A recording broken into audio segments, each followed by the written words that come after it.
ప్రారంధం దగ్గరకు వచ్చేసరికి ఏంటి అంటే దృఢ కర్మ, అదృఢ కర్మ, దృఢ అదృఢ కర్మలు అని ఉంటాయి. దృఢ కర్మ ప్రారంధాలు, దృఢ కర్మ అంటే ఇంకా మీరు ఆస్తులు అమ్ముకున్నా సరే మీకు రిజల్ట్ దొరకదు. మీరు ఎన్ని గుళ్ళు తిరిగిపోయి మీ చెప్పులు అరిగిపోతూ ఉంటాయి కానీ మీకు పని అవ్వదు. అంటే మీకు ఇంకా దానికి ఆల్టరేషన్ లేదు. You are bound to suffer.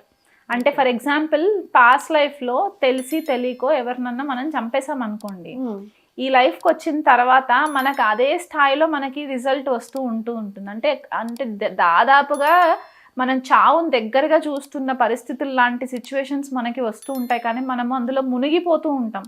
ఎవరైనా వచ్చి మనల్ని పైకి తీసుకుంటే బాగుండు, మనల్ని ఎవరైనా లిఫ్ట్ చేస్తే బాగుండు అని అనుకుంటాం. కానీ ఆ టైంలో మనకు పరిచయం అయ్యే వ్యక్తులు కూడా మనల్ని ఇంకా ఇబ్బందికరంగా ఉండే సిచ్యువేషన్సే ఉంటాయంటే ఆ పర్టిక్యులర్ ప్రాబ్లంకి మనకి సొల్యూషన్ లేదు, మనం దాన్ని ఫేస్ చేయాల్సిందే.